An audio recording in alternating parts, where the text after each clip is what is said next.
Comment എന്നാ പിന്നെ ഇവരൊരു ചില്ലുകൂട്ടിലിട്ട് പുണ്യാളിലിട്ട് പ്രഖ്യാപിക്കുന്നു. അത് ഞാനും കേട്ടപ്പോൾ എനിക്കും തോന്നി അത് കുറച്ച് ഓവറായി പോയില്ലേ.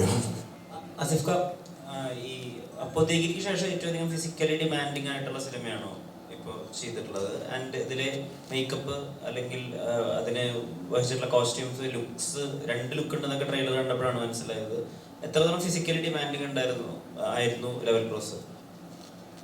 ഫിസിക്കലി ഡിമാൻഡിങ് എന്ന് പറയുമ്പോൾ എനിക്ക് എൻ്റെ ഒരു മേജർ കൺസേൺ അങ്ങനെ ഒരു ക്യാരക്ടറിലേക്ക് എത്തുമ്പോൾ, ആ ഒരു അപ്പിയറൻസിലേക്ക് എത്തുമ്പോൾ അതൊരു ഫാൻസി ഡ്രസ്സ് ആവരുത് എന്നുള്ളൊരു ആഗ്രഹം ഉണ്ടായിരുന്നു.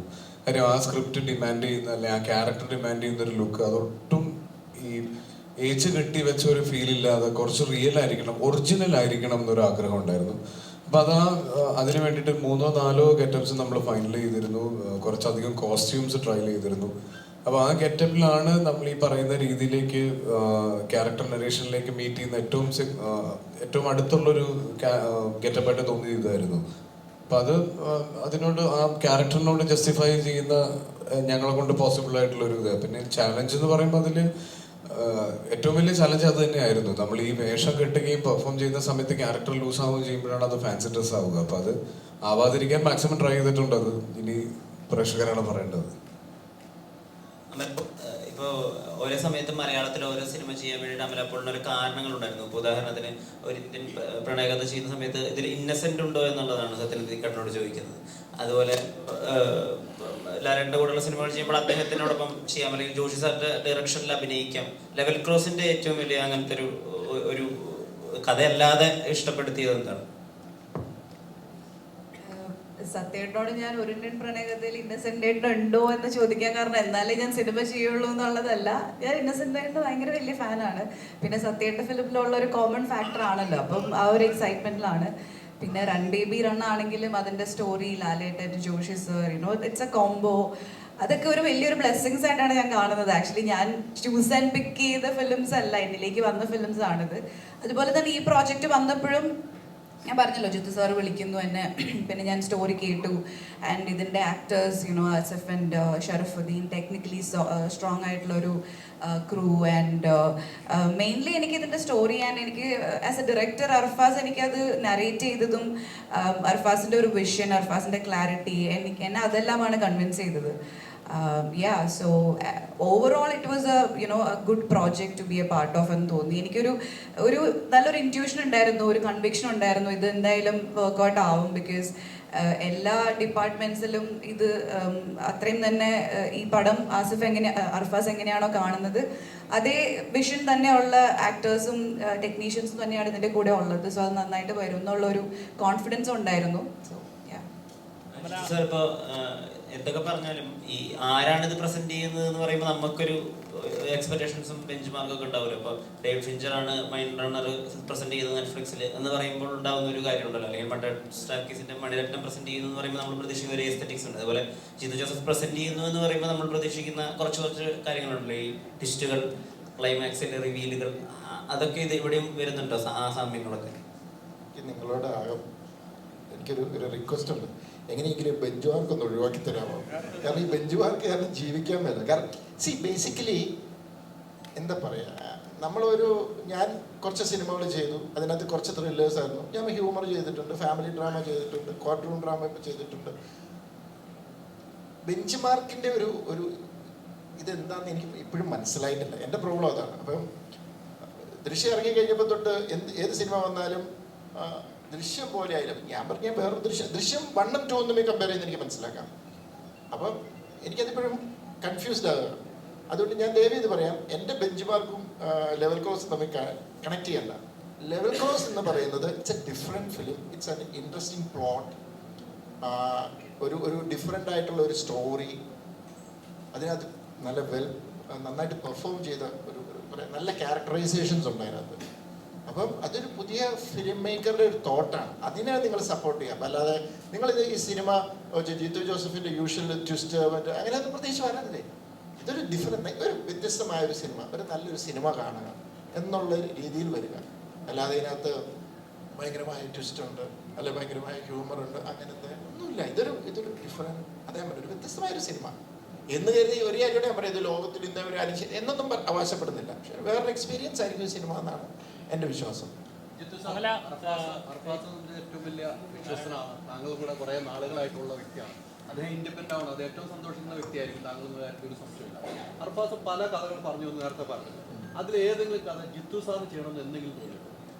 അർഫാസ് പറയുന്നത് ചെയ്ത് ആഗ്രഹിച്ചു പറഞ്ഞാൽ ഞാൻ ചെയ്യാറുള്ളൂ. കഥകൾ പറഞ്ഞു അല്ല പറഞ്ഞ് എനിക്ക് അർഫാസ് ഒരു നല്ലൊരു തോട്ട് ഒരിക്കൽ എന്നോട് പറഞ്ഞു. പാവം കഷ്ടപ്പെട്ട് അതൊരു വർക്ക് ചെയ്തുകൊണ്ട് വന്നത് അത് അർഫാസിന് വേണ്ടി തന്നെ. എനിക്കും ഇഷ്ടപ്പെട്ട ഒരു ഹ്യൂമർ ട്രാക്കിലുള്ളൊരു സിനിമയായിരുന്നു, ഒരു ഇൻട്രസ്റ്റിംഗ് വേർഡ്. അത് പകുതി വർക്ക് ചെയ്തപ്പോഴത്തേക്ക് അതേ കഥയിൽ വേറൊരു സിനിമ വന്നു മലയാളത്തിൽ. അപ്പോൾ നമുക്ക് എന്ത് ചെയ്യാൻ പറ്റും, വർക്ക് ചെയ്തുകൊണ്ടിരിക്കുകയായിരുന്നു. അപ്പോഴൊരു ദിവസം വിളിച്ചു വന്നു, ഇങ്ങനെ പറഞ്ഞു സാറേ ആ സിനിമ ഉണ്ടോ, അത് ഇത് തന്നെയാന്ന് പറഞ്ഞു. പിന്നെയും എന്നോട് ഓരോ തോട്ടുകൾ പറഞ്ഞു. അതൊക്കെ കുറച്ച് ഐഡിയാസ് ഇങ്ങനെ പറഞ്ഞു. അപ്പോൾ ഇങ്ങനെ ചിലത് പറയുമ്പോൾ ചില ഐഡിയാസ് നമ്മൾ സ്ക്രീൻ പ്ലേ ചെയ്ത് വർക്ക് ചെയ്ത് വരുമ്പോൾ അത് ഭയങ്കരമായിട്ടും അത് നന്നായി വരാം. ചിലത് അത്രയും നന്നായി വന്നെന്ന് വരില്ല, ചിലപ്പോൾ ഡ്രോപ്പ് ചെയ്യേണ്ടി വരും. അങ്ങനെ പലത് പറഞ്ഞ കൂട്ടത്തിൽ എന്നോട് ഇത് പറഞ്ഞപ്പം ഞാൻ പെട്ടെന്ന് ഞാൻ ചോദിച്ചു, കുറച്ചുകൂടി ഒന്ന് ഡീറ്റെയിൽ ആയിട്ടൊന്ന് വർക്ക് ചെയ്തിട്ട് എന്നോട് പറയാമെന്ന് ചോദിച്ചു. അപ്പോൾ ഞാൻ പറഞ്ഞു അർഫാസ് ഇത് ഭയങ്കര ഇൻട്രസ്റ്റിംഗ് ആണ്. ആസ് എ ഫിലിം മേക്കർ നിങ്ങൾക്കത് ഭയങ്കര ഒരു breakthrough, you are something different എന്നുള്ളൊരു ഫീല് എനിക്ക് തോന്നി. അത് ചിലപ്പോൾ ഓഡിയൻസിന് കിട്ടുമായിരിക്കും എന്നെനിക്ക് തോന്നി. അത് അല്ലാതെ പിന്നെ അർഫാസ് കൊണ്ടുവരുന്ന ഒരു കഥ ഇഷ്ടപ്പെട്ടാലും എനിക്ക് ഇഷ്ടപ്പെട്ട ആഗ്രഹം തോന്നിയാൽ ഞാൻ മിണ്ടായിരിക്കത്തേ ഉള്ളൂ. കാരണം അത് അർഫാസ് ചെയ്യട്ടെ. റാമിന്റെ പ്രൊഡ്യൂസറാണ് ഇതിന്റെ പ്രൊഡ്യൂസർ. വരാത്തെന്ന് ഓർത്തോണ്ടിരിക്കുകയായിരുന്നു. റാമിന്റെ സമയത്തൊക്കെ അർഫാസ് കൂടെ ഉണ്ട്. ആ പ്രൊഡ്യൂസറിലേക്ക് എങ്ങനെ പോയെന്നും കൂടെ അറിയാൻ പാടില്ല. ആ പ്രൊഡ്യൂസറിലേക്ക് എങ്ങനെയാണ് പോയത്? അല്ല അത് ഞാൻ തന്നെയാണ്. ഞാൻ പറഞ്ഞു ഏത് സമയത്തായിരുന്നു ഞാനത് മറന്നുപോയി. ദൃശ്യം 2 തെലുങ്ക് ചെയ്തുകൊണ്ടിരിക്കുന്ന സമയത്താണ് ഞാൻ വിളിച്ച് പറയുന്നത്. അപ്പം അന്നത്തെ ക്ലാസിഫായിട്ടൊക്കെ സംസാരിച്ചു അല്ലേ? ഇല്ല, അതിന് മുമ്പാണ്. അപ്പം ഞങ്ങൾ ആദ്യം പ്രൊഡ്യൂസറോടാണ് സംസാരിച്ചത്, അത് മറന്നുപോയി. ഞാനാണ് രമേശ് സാറിനോട് പറഞ്ഞത്. അപ്പം അദ്ദേഹത്തിനും കഥ ഇഷ്ടപ്പെട്ടു, അദ്ദേഹം അങ്ങനെയാണത് ഏറ്റെടുക്കാൻ തയ്യാറായത്.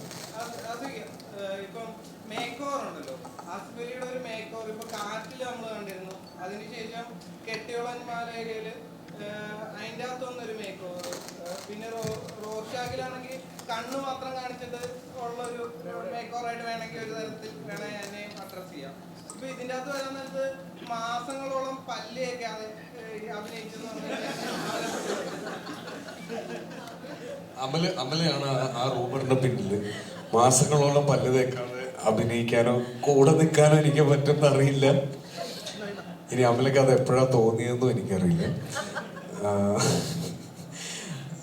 കാര്യം ആ ക്യാരക്ടറിന് അങ്ങനെ ഒരു ഔട്ട്ലൈൻ ഉണ്ടായിരുന്നു കാണുമ്പം. കാര്യം ഒറ്റയ്ക്ക് താമസിക്കുന്ന ഒരാളാണ് അയാള്. ഒരു സമയം കഴിഞ്ഞപ്പോൾ അയാൾ ലുക്സിനെ പറ്റിയിട്ടോ അല്ലെങ്കിൽ അയാളുടെ ജീവിത രീതിയെ പറ്റിയിട്ടൊന്നും അയാൾ ബോധേഡ് അല്ല. സോഴ്സസ് അങ്ങനെ സൗകര്യമില്ലാത്തതുകൊണ്ടൊന്നല്ല, പുള്ളി ബോധേഡ് അല്ലായിരുന്നു. ആരും കാണാനില്ല. അപ്പൊ അങ്ങനെ ഉണ്ടായിരുന്നു. പക്ഷെ ഞാനതിനു വേണ്ടി പല്ല് തേക്കാതിരുന്നിട്ടൊന്നുമില്ല. പിന്നെ ആ പല്ല് ഒരു പ്രോസ്തറ്റിക് ആണ്. ഒരു ഡോക്ടറെ കൊണ്ട് നമ്മുടെ റോണക്സ് മേക്കപ്പ് ആർട്ടിസ്റ്റ് ഉണ്ടാക്കിയതാണ്. അപ്പൊ ആ പല്ല് ഞാനാണ് ഡെയിലി വീട്ടിൽ കൊണ്ടുപോയിക്കൊണ്ടിരുന്നത്. ഷൂട്ട് കഴിഞ്ഞത് റൂമിൽ കൊണ്ടുപോയി ഞാൻ തന്നെ രാവിലെ വൃത്തിയാക്കി കൊണ്ടുവരുമായിരുന്നു.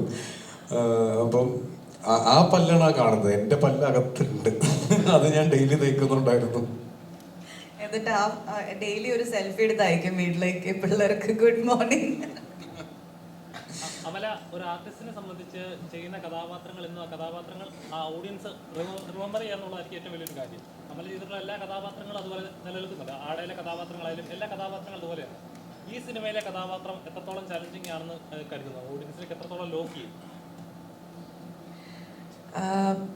ചാലഞ്ചിങ് ആയിരുന്നു. കാരണം ഫിസിക്കലി അല്ലെങ്കിൽ ലുക്ക് വൈസ് ഒന്നും അല്ല, ബട്ട് പെർഫോമൻസ് വൈസ്. കാരണം ഇതൊരു ഞാൻ പറഞ്ഞല്ലോ, ഈ ക്യാരക്ടേഴ്സിലൂടെയാണ് ഇതിൻ്റെ സ്റ്റോറി പോകുന്നത്. അപ്പം ഒത്തിരി ലേയേഴ്സ് ഉള്ള ഒരു ക്യാരക്ടറാണ് ഞാൻ പ്ലേ ചെയ്ത ചൈതാലി എന്ന് പറയുന്ന ക്യാരക്ടർ. അപ്പോൾ എനിക്ക് ഒത്തിരി കൺഫ്യൂഷൻസ് ഉണ്ടായിരുന്നു. ഒരുപാട് ക്ലാരിറ്റി വേണ്ട ഒരു ക്യാരക്ടറായിരുന്നു. ഐ റിമെമ്പർ ഞാൻ ജിത്തു സാറിനെയും അവിടെ നിന്ന് ട്യൂണീഷ്യന്ന് വിളിച്ചിട്ട് ഇതിനെക്കുറിച്ച് ഡിസ്കസ് ചെയ്തായിരുന്നു. ഞാൻ ഇതിനെക്കുറിച്ച് ഞാൻ ഒരു സൈക്യാട്രിസ്റ്റാണ് ഞാൻ പ്ലേ ചെയ്യുന്നത്.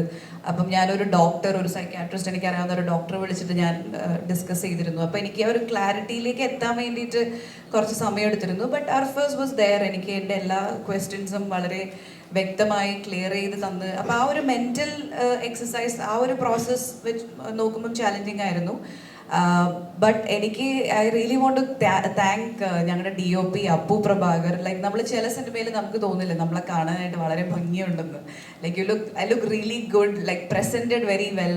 ചില ആംഗിൾസ് ലൈക്ക് എല്ലാം ഞാൻ ചെയ്യുന്ന എൻ്റെ പെർഫോമൻസ് വളരെ ബ്യൂട്ടിഫുൾ ആയിട്ട് ക്യാപ്ചർ ചെയ്തിട്ടുണ്ട് അപ്പു. അപ്പം ആ ഒരു രീതിയിൽ എനിക്ക് ഐ എം റിയലി ഹോപ്പിംഗ് ഓഡിയൻസിന് ഇത് കാണുമ്പം മേ ബി ഒരു ഇന്ത്യൻ പ്രണയകഥയ്ക്കൊക്കെ ശേഷം എൻ്റെ അടുത്ത് ഒത്തിരി പേര് പറഞ്ഞിരുന്നു ലവ് സോങ് ഒക്കെ കണ്ടപ്പം അതിന് ശേഷമാണ് അമലേനെ ഇങ്ങനെ കാണുന്നത് മലയാളത്തിൽ, അങ്ങനത്തെ ഒരു പെർഫോമൻസ്. അപ്പം ഞാനും എക്സൈറ്റഡ് ആണ്. മേ ബി ഇത് കഴിയുമ്പം ആ ഒരു ഫീൽ അല്ലെങ്കിൽ ആ ഒരു വൈബ് ഇത് ക്രിയേറ്റ് ചെയ്യുമെന്ന് എനിക്കും ഒരു പ്രതീക്ഷയുണ്ട്.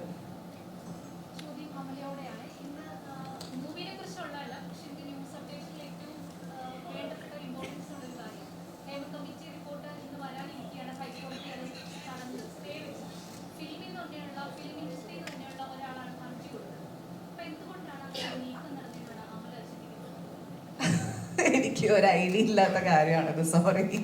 ഞാൻ but I think Level Cross, let's stick to that. അതെന്തുകൊണ്ട് എന്നോട് തന്നെ ചോദിക്കാൻ കാരണം? സ്ത്രീകൾക്ക് വേണ്ടിയിട്ടുള്ള ഓക്കെ സോറി, ഞാൻ അതിനെക്കുറിച്ച് അവെയർ അല്ല. I am sorry. I think ഞാൻ അതിനെക്കുറിച്ച് പഠിച്ചിട്ട് പറയുന്നതായിരിക്കും നല്ലത്.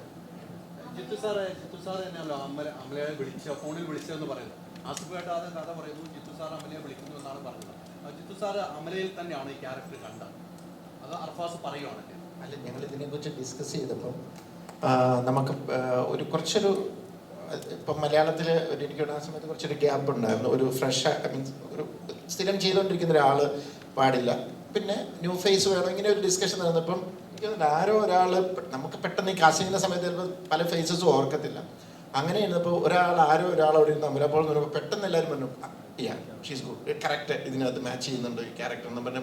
ഇതൊരു ഗ്രൂപ്പ് ഡിസ്കഷനിൽ നിന്ന് പെട്ടെന്ന് പേര് പോപ്പപ്പ് ചെയ്ത് വന്നപ്പോൾ ഞങ്ങളൊക്കെ എടുത്ത ഡിസിഷനാണ്. അപ്പോൾ തന്നെ ഞാൻ പറഞ്ഞു എനിക്ക് അമലേനെ അറിയാം, ഞാൻ വിളിക്കാം, ഞാൻ സംസാരിക്കാമെന്ന് പറഞ്ഞ് ഞാൻ ഇമ്മീഡിയറ്റ് വിളിക്കുകയായിരുന്നു.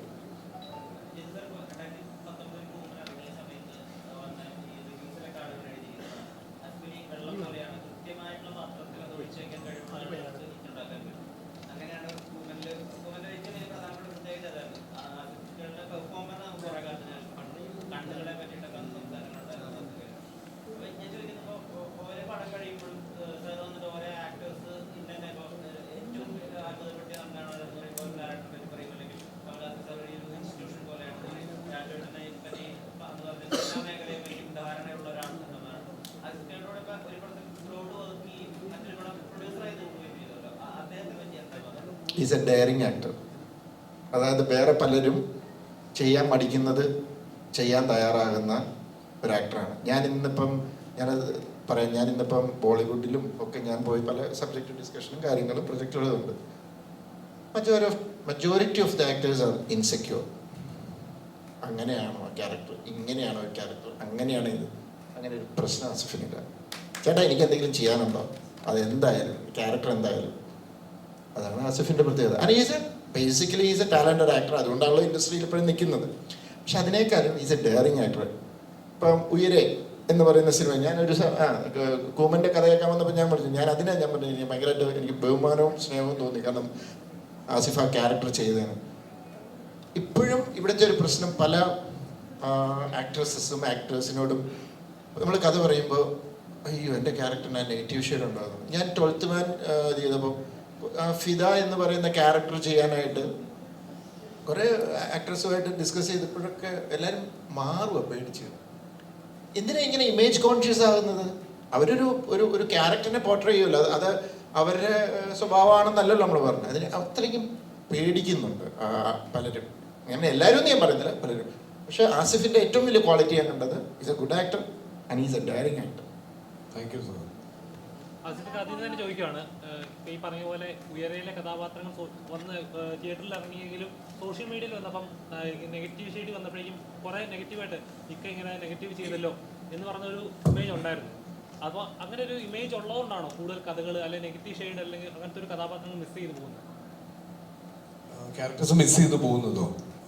എനിക്കങ്ങനെ മിസ് ചെയ്ത് പോയി എന്ന് തോന്നുന്നത് ഇല്ല, അങ്ങനെ ക്യാരക്ടേഴ്സ് മിസ്സായിട്ടില്ല എനിക്ക്. പക്ഷെ അങ്ങനെ നെഗറ്റീവ് ചെയ്യും, ഞാൻ ഇതിന് മറുപടി നേരത്തെ പറഞ്ഞിട്ടുണ്ട്. അങ്ങനെ ചെയ്യുമ്പോൾ നമുക്ക് കിട്ടുന്ന ക്യാരക്ടേഴ്സിന്റെ ഒരു പ്രഡിക്റ്റബിൾ സ്വഭാവം ഉണ്ടാവില്ല. നമ്മൾ എങ്ങനെ വേണമെങ്കിലും തിരിയാമെന്ന് ഓടിയെന്ന് തോന്നും, അല്ലെങ്കിൽ ഒരു ഹീറോ ഇമേജ് ഉണ്ടെന്നോ ഒരു പോസിറ്റീവ് എൻഡിങ് ആയിരിക്കും എന്നൊന്നും ഉള്ളൊരു പ്രഡിക്ഷൻ ഇല്ലാതെ ഫ്രീഡം കിട്ടും ആ ക്യാരക്ടേഴ്സിന്.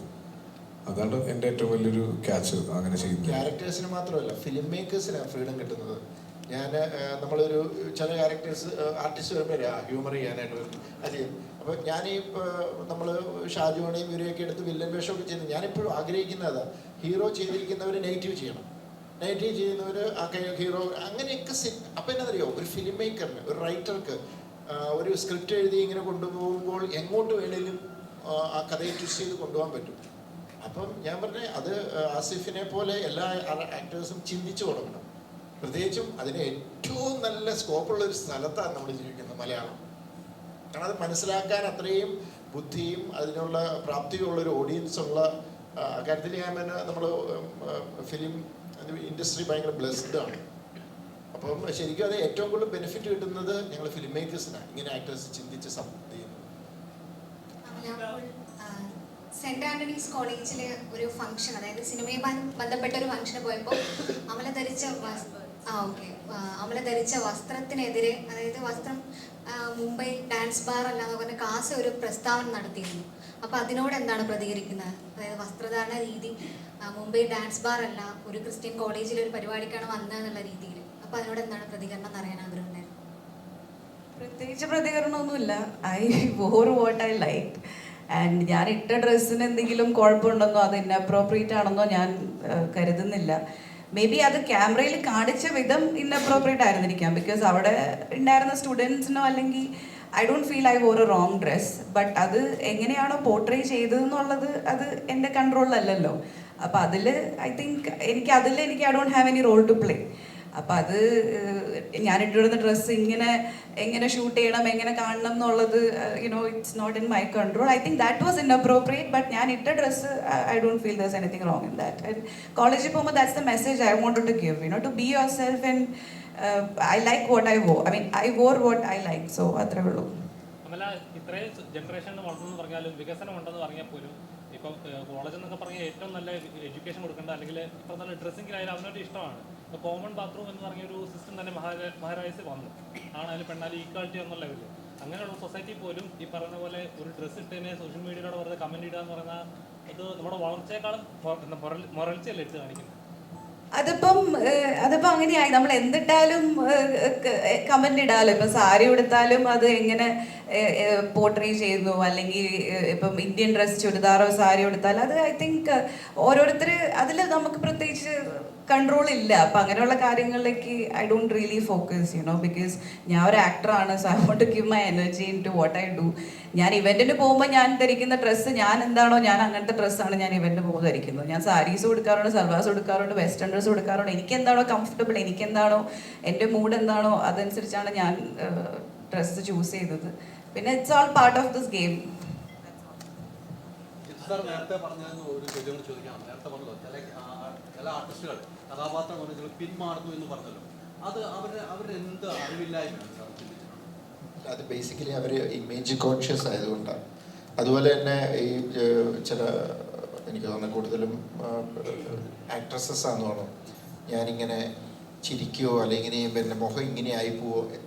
ശരിക്കും അങ്ങനെയൊക്കെ പോയി കഴിഞ്ഞാൽ നമ്മൾ ഒത്തിരി നമ്മളെ തന്നെ കൺട്രോൾ ചെയ്യുന്ന പോലെയാവും. അപ്പോൾ ഇമേജ് കോൺഷ്യസ് ആണ് ഇതെല്ലാം.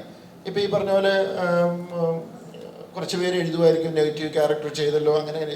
പക്ഷേ ഇപ്പോൾ ഉയരയിൽ അങ്ങനത്തെ ഒരു ക്യാരക്ടർ ചെയ്തു, അത് കഴിഞ്ഞ് ആസിഫിന് എന്തെങ്കിലും സംഭവിച്ചോ? ആസിഫ് മുകളിലേക്ക് ഞാൻ ഗ്രാഫ് വളരുകയാണ് ചെയ്തത് ആസ് ആൻ ആക്ടർ.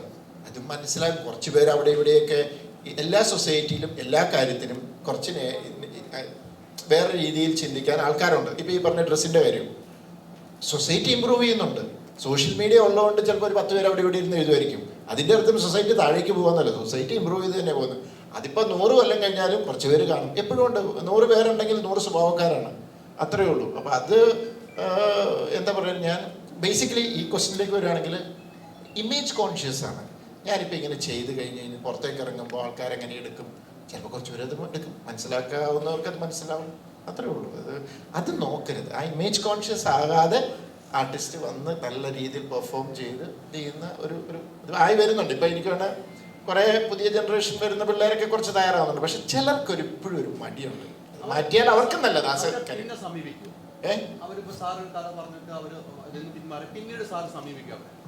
ഇല്ല, കാരണം ഞാൻ ഇതിനെ ഒന്ന് പോയിട്ട് ഇതാണെങ്കിൽ പിന്നെ അല്ല ഞാൻ അങ്ങനെ ഞാൻ എഴുതി തള്ളുകയല്ല. ഞാൻ പറഞ്ഞ അപ്പം ഇനിയിപ്പോൾ ആ വ്യക്തിക്ക് പറ്റുന്ന ഒരു ക്യാരക്ടർ വന്നാൽ അത് പിന്നെ എൻ്റെ സെൽഫിഷ്നെസ്സാണ്. ഞാൻ പോകും, എനിക്ക് ആവശ്യമുണ്ടെന്ന് തോന്നിയാൽ, അല്ലേ ഞാൻ ചെല്ലത്തില്ല.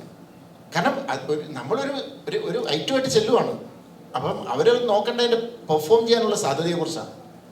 അതാണ് ഒരു ആക്ടർ നോക്കേണ്ടത്. അല്ലാതെ എനിക്ക് ഇങ്ങനെ ആയിരിക്കണം, അയ്യോ എനിക്ക് അങ്ങനെ ആവാൻ പറ്റത്തില്ല, അല്ലെങ്കിൽ എനിക്ക് എന്താ പറയുക ഇല്ലീഗൽ റിലേഷൻഷിപ്പ് ഉള്ളൊരു ക്യാരക്ടർ ആവാൻ പറ്റത്തില്ല, അല്ലെങ്കിൽ പണ്ട് ഏതോ ഒരു ഇതിനകത്ത് പ്രോസ്റ്റിറ്റ്യൂട്ടായിട്ട് ചെയ്യാൻ ഞാനില്ല. അങ്ങനെയൊക്കെ ചിന്തിക്കരുത്. ഇതെല്ലാം ക്യാരക്ടറല്ലേ, അത്രേ ഉള്ളൂ. അപ്പം ചെല്ലാത്തതിൻ്റെ കാരണം എന്താ പറയുക, അവരുടെ സിനിമയോടുള്ള അവരുടെ അപ്രോച്ച് എനിക്ക് മനസ്സിലായി. ദേ ആർ നോട്ട് പാഷനേറ്റ് എന്നൊരു ഫീലിംഗ് വന്നു. ഫെയിമോ അല്ലെങ്കിൽ ലൈം ലൈറ്റോ മാത്രമാണ്. അങ്ങനെയാകുമ്പോൾ അതിനകത്തൊരു ഇതുണ്ട്, അത്രേ ഉള്ളൂ. സാർ അത് ഈ പറയുന്ന പോലെ ഒരു കഥാപാത്രത്തെ കാണാതെ വ്യക്തിയെ കാണുന്നോണ്ടുള്ള ഒരു പ്രശ്നം കൂടെ അല്ലേ? അപ്പൊ എനിക്ക് അവരുടെ പ്രശ്നത്തെ കുറിച്ച് എനിക്ക് ഒത്തിരി പറയാൻ പറ്റത്തില്ല. ഓഡിയൻസ് ആയിട്ട് കാണും നമ്മളൊരു സിനിമ കാണുമ്പോൾ ഒരു ജീവിതമാണ് കാണുന്നത്. അവരുടെ ജീവിതമാണ് നമ്മൾ കാണുന്നത്. അത് അവിടെ ആസിഫ് എന്നോ അമല എന്നൊരു വ്യക്തിയല്ല, അവിടെ രണ്ട് കഥാപാത്രങ്ങളാണ് കാണുന്നത്. പക്ഷേ എന്തെങ്കിലും ഒരു സീൻ ഉണ്ടെങ്കിൽ അത് ഇന്ന വ്യക്തിയുടെ സീൻ അല്ലെങ്കിൽ ഇന്ന നടിയുടെ സീൻ എന്ന് പറഞ്ഞ് പുറത്ത് റീൽസും അല്ലെങ്കിൽ വാർത്തകളായിട്ട് വരുമ്പോൾ വ്യക്തിഹത്യ അല്ലെങ്കിൽ വ്യക്തികളായിട്ട് കാണുന്നോണ്ടുള്ള പ്രശ്നം കൂടെ അല്ലേ കഥാപാത്രമായി കാണാതെ? കൺവേ ചെയ്യുന്നത് അങ്ങനെ ഒരു കഥാപാത്രമായി കാണാതെ വ്യക്തികളെ കാണുന്ന പ്രശ്നമല്ലേ? അതായിരിക്കാം. അത് അങ്ങനെ കാണുന്ന ഓഡിയൻസിന്റെ കാര്യമല്ലേ പറഞ്ഞത്. അപ്പൊ നമുക്കൊന്നും ചെയ്യാൻ പറ്റത്തില്ല. അതേപോലെ അങ്ങനെയുള്ള ആൾക്കാരുണ്ട്, അല്ലാതെ അതിനെ പോസിറ്റീവായിട്ട് എടുക്കുന്ന ആൾക്കാരുണ്ട്. ജിത്തു സാറ് തന്നെ അതിനിടയ്ക്ക് ലാലേട്ടനെ വെച്ചൊരു പടം ചെയ്തു, തെലുങ്കിൽ ദൃശ്യത്തിന്റെ റീമേക്ക് ചെയ്തു. ഒരുപാടായി. എപ്പോഴാണ് റാം ഇറങ്ങി? ഞാൻ ദയവേത് നിങ്ങളോട് ഒരു കാര്യം പറയാം. റാമിന്റെ ചോദ്യം ഇനി എന്നോടല്ല ചോദിക്കുന്നത്, ഇനി അത് പ്രൊഡ്യൂസറിനോട് ചോദിക്കണം. കാരണം ഐ എം ജസ്റ്റ് ഞാനും ലാലേട്ടനും എൻ്റെ ടീം ഈസ് വെയിറ്റിംഗ് ഫോർ പ്രൊഡ്യൂസറിൻ്റെ ഒരു തീരുമാനത്തിന് വേണ്ടി വെയിറ്റ് ചെയ്യണം. അപ്പം അദ്ദേഹത്തോട് ചോദിക്കുക, കാരണം ഞങ്ങൾ റെഡിയാണ്. മലയാളികൾ എവിടെയുള്ളവരെല്ലാവരും ഇഷ്ടപ്പെടുന്നത് നടൻ തന്നെയാണ്. അതിലൊന്നുകൂടി പേര് തെളിയിച്ചാൽ ഇപ്പോൾ നമുക്ക് ഏറ്റവും സന്തോഷം ദുബായിൽ ഇപ്പോൾ അത് താങ്കളുടെ പേര് ഒഴുകി നടക്കാൻ തുടങ്ങിയാണ് എന്ന് ഞങ്ങൾ കേട്ടിരുന്നു. അതുമായിട്ടുള്ള കാര്യങ്ങൾ അല്ല, ഞാനും പറഞ്ഞു എനിക്കും സന്തോഷമുള്ളൊരു കാര്യമാണ്. ഒത്തിരി അഭിമാനം തോന്നി. അപ്പോൾ അതിൻ്റെ താഴെ ഒരു കോമന്റ്, എന്നാ പിന്നെ ഇവനൊരു ചില്ലുകൂട്ടിലിട്ട് പുണ്യാളിലിട്ട് പ്രഖ്യാപിക്കുന്നു. അപ്പൊ അതും എല്ലാം ഇതിന്റെ ഭാഗമാണ്. അങ്ങനെ ഒരാൾക്ക് തോന്നി, അത് ഒരുപാട് സന്തോഷം. ഇല്ല, ഞാനും അത് ന്യൂസിലൂടെയാണ് അറിയുന്നത്. എനിക്കും അദ്ദേഹത്തിന് ഒരുപാട് പരിചയമുണ്ട്, പക്ഷെ അങ്ങനെ ഒരു കാര്യം ചെയ്യുന്നു എന്നുള്ളതൊന്നും എനിക്ക് അറിയില്ലായിരുന്നു. അത് ഞാനും കേട്ടപ്പോൾ എനിക്കും തോന്നി അത് കുറച്ച് ഓവറായി പോയില്ലേ.